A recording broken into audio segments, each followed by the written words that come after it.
Hello curies, आज हम बात करने वाले हैं द लिटिल वुमेन की एपिसोड 11 की। एपिसोड की स्टार्टिंग होती है, टीवी पर पोल का रिजल्ट अनाउंस किया जाता है। पाक जी सेंग कहता है कि अब हमें फिर से सब कुछ स्टार्ट करना होगा।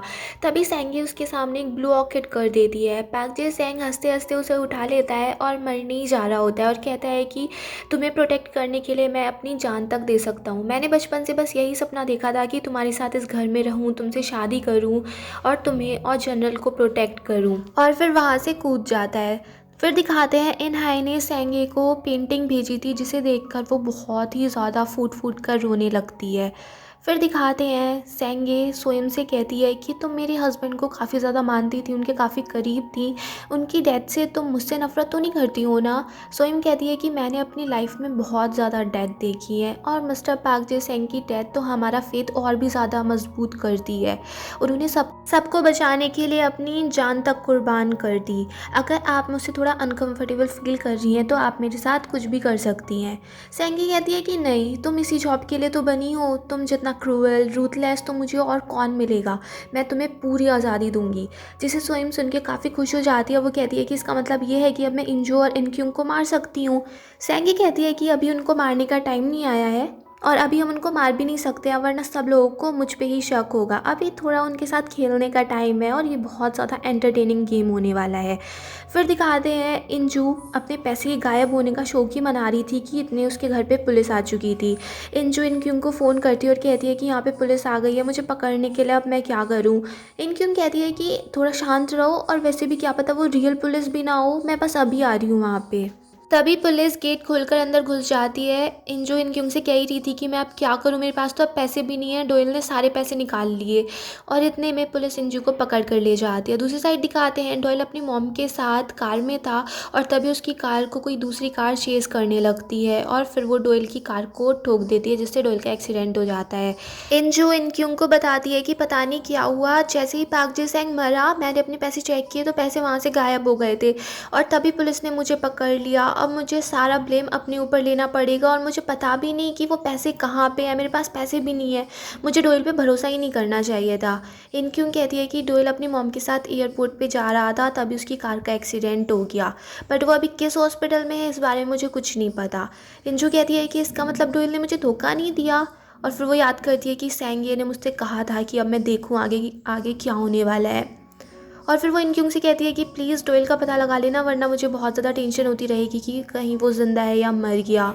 फिर दिखाते हैं पाक जे सेंग का फ्यूनरल दिखाया जा रहा होता है और न्यूज़ चल रही थी कि इंजू और हुआयंग आपस में कनेक्टेड हैं, दोनों मिली हुई हैं और इंजू ने पैसों के लिए हुआयंग की हत्या कर दी। सोइम कहती है कि इतना अभी काफ़ी नहीं है, हमें ये प्रूव करना होगा कि इंजू ने ही हुआयंग को मारा है उसके पैसों के लिए। मारी कहती है कि टेंशन मत लो, अभी तो लोगों को सिर्फ शक है, बट ट्रायल ख़त्म होते होते हम इंजू को एक बहुत बड़ा विलन बना देंगे।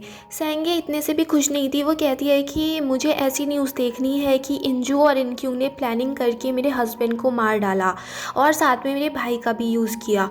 मारी कहती है कि मैं तो यही बिलीव करती हूँ कि इंजू और इनक्यूंग ने ये सब कुछ किया है, बट इस स्टोरी को मैं अकेले पब्लिश नहीं कर सकती हूँ, अकेले सब लोगों तक नहीं पहुँचा सकती हूँ। सेंगी कहती है कि बचपन से ही तुम झूठ बोलने में बहुत ही ज़्यादा माहिर थी, तुम्हें किसी चीज़ का गिल्ट नहीं होता है ना, तुम्हें बस हाई पोजीशन तक पहुंचना है। अगर मैं तुम्हें एंकर बना दूं तो कैसा रहेगा। मेरा हस्बैंड जो मरा है ना वो तुम लोगों को यही दिखाने के लिए मरा है कि तुम जैसे लोग कितने ऊपर तक पहुंच सकते हो।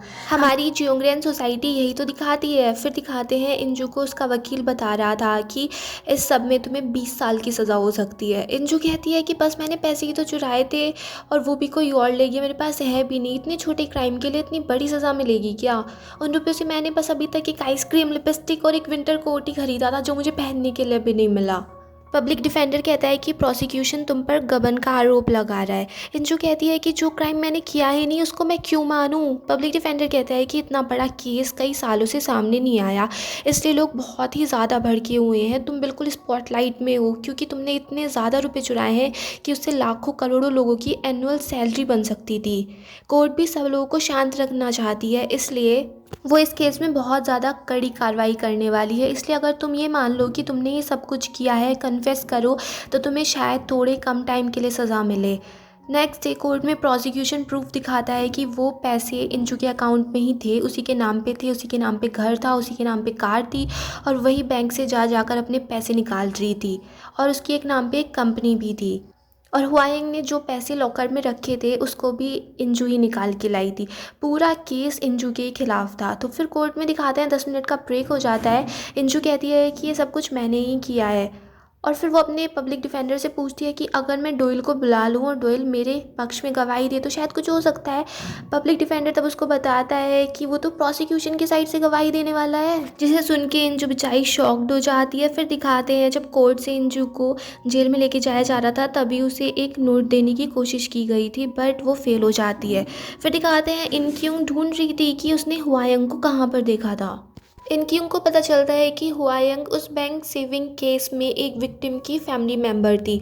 हुआयंग ने काफ़ी सारे पैसे जमा किए थे एक अपार्टमेंट को ख़रीदने के लिए और उसने वो पैसे अपनी मॉम को दे दिए थे। उसकी मॉम ने वो सारे पैसे बैंक में डाल दिए और जब बैंक बैंकरप्ट हुई तो हुआयंग की मॉम से बर्दाश्त नहीं हुआ कि उनके कमाए हुए, उनके इकट्ठे किए हुए इतने सारे पैसे डूब गए और उनकी डेथ हो गई थी। इसलिए हुआयंग कहती थी कि मनी बहुत ही ज़्यादा ईविल होती है। जोंगो कहता है कि अगर उसे मनी इतनी ही ज़्यादा ईविल लगती थी तो 4 साल में 70 बिलियन उसने कैसे जमा कर ली और क्यों जमा किए। इनक्यूंग को याद आता है कि हुआयंग ने ही उसे एक टिप के बारे में बताया था एक केस से रिलेटेड, इसी वाले बैंक सेविंग केस से, कि कोई उससे बात करना चाहता है। वही वाला आदमी जिसका शुरू वाले एपिसोड्स में एक्सीडेंट हो गया था और वो इनक्यूंग से नहीं मिल पाया था। इनक्यूंग पता लगाती है कि हुआयंग रिवेंज चाहती थी और ये बात वो इंजू को बता रही थी। इंजू कहती है कि शायद मैंने ही तुम्हें हुआयंग से इंट्रोड्यूस करवाया था। फिर इंजू फ्लैशबैक में पहुंच जाती है। टीवी पर इनक्यूंग न्यूज़ दे रही थी और तभी इंजू ने हुआयंग को बताया था कि ये मेरी बहन है और इसका सेंस ऑफ जस्टिस बहुत ही ज़्यादा तेज है, ये सबको न्याय दिलाने में ही लगी रहना चाहती है। इनक्यूंग कहती है कि उसी ने मेरे बारे में सेंगवू को बताया होगा। इंजू कहती है ये मेरी लाइफ कैसी हो गई है, पहले सेंगे ने मुझे अपना पपेट बनाकर रखा और अब हुआयंग ने अपने रिवेंज में मुझे शामिल कर लिया। मुझे यहाँ 20 साल इस जेल में सड़ना नहीं है, मैं जो यहाँ पे करने के लिए आई थी मुझे वही करना है। और फिर वो ये कहती है कि हम ये प्रूव करेंगे कि सेंगे ने ही हुआयंग को मारा है। इनक्यूंग कहती है हम कैसे प्रूव कर सकते हैं, कोई तो प्रूफ नहीं है हमारे पास। इंजू कहती है पाक जे सेंग के घर में एक रूम है जहाँ पर सेंगे की मॉम मरी थी और हुआयंग का रूम भी उसी टाइप का था, बिल्कुल वैसा ही था। तुम मेरी मेमोरी कार्ड में कुछ फ़ोटोज़ हैं उनको देखना और उनको आपस में मिलाना। सेंगे ने कहा था कि उसको ऐसे सीक्रेट गेम्स बहुत ही अच्छे लगते हैं जहाँ पर वो अपने बनाए हुए कैरेक्टर्स को खुद ही मार देती है, जैसे कि वो डॉल से खेल रही हो। हुआयंग कोट और रेड हील्स पहने हुए मरी पाई गई थी और पहले एक मर्डर भी उसी टाइप का ही हुआ था। तो सेंगे की मॉम कैसे मरी थी इसके बारे में पता लगाना। और इनहाई ने मुझे बताया था कि पाक फैमिली के में एक ऐसा रूम है जहाँ पर सेंगे का एक मॉडल रखा हुआ है जो हूबहू हुआयंग की डेथ सीन जैसा है, जो सेंगे ने अपनी ग्रेजुएशन के टाइम पर बनाया था। उस डॉल हाउस में डॉल ने भी फर कोट और रेड हील्स ही पहनी हुई थी। इनक्यूंग को सेंगे की ग्रेजुएशन स्कूल से उस मॉडल के काफ़ी सारे पिक्स मिल जाते हैं और इंजू ने ये कहा था कि उस कोट से ही स्टार्टिंग करते हैं, इसलिए इनक्यूंग हुआयंग के फादर के पास जाती है उस कोट के बारे में पूछने के लिए। वो कहता है कि वो मैंने जला दिया था, वो इतना अनलकी कोट था। तभी जोंगो पता लगा लेता है कि उसने वो कोट जलाया नहीं है बल्कि ऑनलाइन एक जगह बेच दिया है। फिर दिखाता है जब वो लोग लंच कर रहे थे तब ये न्यूज़ चल रही थी, मारी ये प्रूव कर रही थी कि इनक्यूंग और इंजू ने मिल के पाक जे सेंग को मारने की प्लानिंग बनाई पैसों के लिए। फिर दिखाते हैं सेंगे मिस्टर जेंग के साथ डिनर कर रही थी। मिस्टर जेंग उसकी काफ़ी तारीफ़ कर रहे थे कि पाक जे सेंग की मौत के बाद तुमने जोंगरेन सोसाइटी की कमान अपने हाथों में बहुत अच्छे से संभाल ली। सेंगे कहती है कि तुम मेरे फादर की वियतनाम वॉर यूनिट के लास्ट सर्वाइविंग मेंबर हो, अब तुम्हें पाक जे सेंग फाउंडेशन संभालना है, अब तो उसका नाम बदलना ही पड़ेगा।